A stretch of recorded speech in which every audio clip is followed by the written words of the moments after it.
The crystal chandeliers cast warm light across the elegant dining room of Le Chateau, one of Chicago's most exclusive restaurants. Every table was occupied by well-dressed couples, enjoying intimate conversations over wine and carefully plated courses that resembled edible art. At table 12, Daniel Crawford sat alone, checking his watch with growing resignation. At 37, the CEO of Crawford Technologies had agreed to this blind date only because his sister had been relentlessly insisting he needed to start dating again after his divorce 2 years ago. The woman was now 20 minutes late, and Daniel was beginning to think this was a sign he should just leave. Across the restaurant, Emma Walsh stood nervously in the entrance, scanning the room for her friend Rachel, who had invited her to celebrate Emma's new job. At 28, Emma had just accepted her first position as a social worker after years of graduate school and internships. Rachel had insisted on treating her to dinner at this fancy restaurant, though Emma felt uncomfortable in her simple white blouse and navy skirt among all the designer dresses. The host approached Emma. "May I help you find your table, miss?" "I'm meeting someone, but I don't see her yet," Emma replied, still scanning the room. "What name is the reservation under?" "Rachel Morrison, I think." The host checked his list. "Ah yes, table 12. Right this way." What the host didn't realize was that there were 2 reservations at table 12, one for Rachel Morrison at 8:30 and another for Daniel Crawford's blind date at 8 o'clock. In the confusion of the busy evening, he had just sent Emma to the wrong table at the wrong time. Emma approached table 12 where Daniel sat, assuming this must be Rachel's boyfriend or colleague who had arrived early. "Hi, I'm Emma. I'm so sorry I'm a bit late. The bus took forever." Daniel looked up, confused but intrigued. This woman looked nothing like the corporate lawyer his sister had described setting him up with, but perhaps his sister had gotten some details wrong. Emma seemed genuinely nice, if a bit flustered, and Daniel found himself not wanting to embarrass her by pointing out a potential mistake. "No problem at all," Daniel said, standing politely. "Please sit down." As Emma settled into her chair, she looked around the elegant restaurant with visible awe. "Wow, Rachel really went all out. This place is incredible. I've never been anywhere this fancy." Daniel was puzzled by the comment, but decided to go with it. "So, Emma, tell me about yourself." "Well, I just finished my MSW, Master of Social Work, and I got my first real job at a community center on the South Side. It's not glamorous work, but it's what I've always wanted to do. Help families navigate social services, connect kids with resources they need, that kind of thing." This definitely wasn't the corporate lawyer his sister had described, but Daniel found himself more interested in Emma's genuine passion than he had been about the blind date in the first place. "That sounds like meaningful work," Daniel said sincerely. "What drew you to social work?" As Emma talked about growing up in a neighborhood where she had seen how much difference a good social worker could make, Daniel found himself captivated.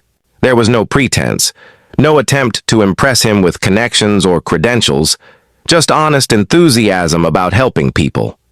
Meanwhile, at the restaurant entrance, Daniel's actual blind date arrived and was shown to a different table where she sat waiting, while Rachel Morrison arrived and was told her friend was already seated at table 12. When Rachel approached the table and saw Emma sitting with a strange man, her confusion was immediate. "Emma? What are you doing here?" Emma looked up, equally confused. "Rachel, I'm at table 12 like the host said." "Who's this?" Rachel looked at Daniel. "I have no idea. I've never seen him before." Daniel's phone buzzed with a text from his sister. "Are you still at the restaurant?" "Your date says she's been waiting at table 9 for half an hour." The pieces fell into place for everyone simultaneously. Emma had been sent to the wrong table, and Daniel had assumed she was his blind date when she wasn't. Emma's face flushed with embarrassment. "Oh my God, I'm so sorry. I completely crashed your date. The host must have sent me to the wrong table." Daniel started to laugh, a genuine laugh that surprised even himself. "Actually, I thought you were my blind date. We've both been having a conversation under completely false pretenses." Rachel looked between them, seeing the humor in the situation. "So let me get this straight. Emma sat down at the wrong table. You thought she was your blind date, and you've just been having dinner together this whole time? Not quite dinner yet, Daniel admitted. We were just talking. But yes, that's essentially what happened. Emma stood up, mortified. I should go. Your actual date is waiting, and Rachel and I should move to our correct table. But Daniel surprised himself by saying, Actually, would you both like to join me? My blind date and I can reschedule, and honestly, this conversation has been more interesting than I expected tonight to be. Emma hesitated. That's really kind, but this is clearly a very expensive restaurant, and I can't afford... Please, as an apology for the confusion, consider it my treat. Daniel paused, then added honestly, and maybe we could exchange numbers. I'd like to continue this conversation sometime when neither of us is sitting at the wrong table. Rachel, who had a keen sense for these things, made an executive decision. Emma, I'm going to text my boyfriend to meet me at table 9 with Daniel's actual blind date. Let's let them salvage their evening while you and Daniel figure out this serendipitous situation. After Rachel left, Emma sat back down, this time with honest awareness of who Daniel was. I should probably know your name since we've been talking for 20 minutes and I still think you're Rachel's mysterious dinner companion. Daniel Crawford. And you're Emma Walsh, social worker who just landed her dream job. And you are, Emma prompted, realizing she still didn't know what he did. I run a software company. Nothing as meaningful as what you do, but it pays the bills. Over the next hour, they talked with unusual honesty about their lives. Daniel admitted that his divorce had left him cynical about dating, and that he had agreed to blind dates only to placate his worried sister. Emma shared that she had been so focused on finishing school and finding work that she hadn't dated in over a year. Can I ask you something? Emma said eventually. When you realized I wasn't your actual blind date, why didn't you just tell me? Honestly? Because you seemed genuinely nice and I didn't want to embarrass you. And then when you started talking about your work with such passion, I realized I was enjoying the conversation more than I had enjoyed any date in the past 2 years, even though I showed up in a 5-year-old blouse and took the bus while your actual date probably drove. Here in a luxury car? Daniel smiled. Especially because of that. You weren't trying to impress me or fit some image of who you thought I wanted you to be. You were just yourself. Emma appreciated his honesty but needed to be clear about something. Daniel, I think you're really nice, and this has been a lovely evening despite the confusion.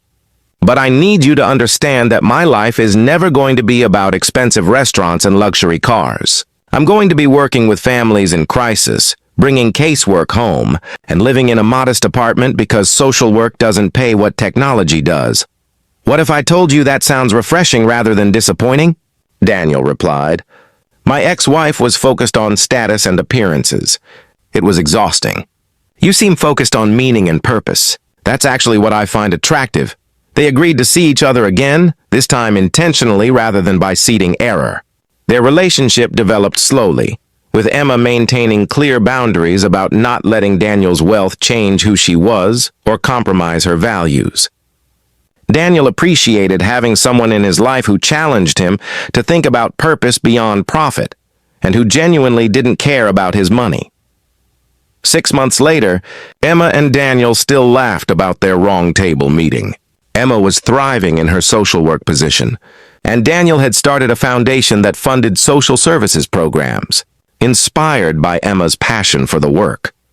They hadn't moved in together or gotten engaged. Both wanted to build their relationship on solid ground rather than rushing into anything. But they had built something genuine based on who they actually were rather than who they thought they should be. The poor girl, who sat down at the wrong table by mistake, had taught the CEO that the best relationships aren't about matching bank accounts or social status, but about genuine compatibility and shared values. And the CEO, who had been ready to give up on dating, had learned that sometimes the best things in life happen when plans go completely wrong. Thank you for listening to this story about how serendipity can lead to genuine connection when we're open to unexpected possibilities. If this tale reminded you that meaningful relationships are built on authentic compatibility rather than matching credentials or wealth, please like this video, share it with someone who believes in letting relationships develop naturally, and subscribe for more stories celebrating connections that don't follow predetermined plans. We'd love to hear in the comments about times when mistakes or accidents led to important relationships, or when letting go of expectations opened doors to something better. Remember, the best relationships often start when we stop trying to force outcomes and simply allow ourselves to connect authentically with people who share our values.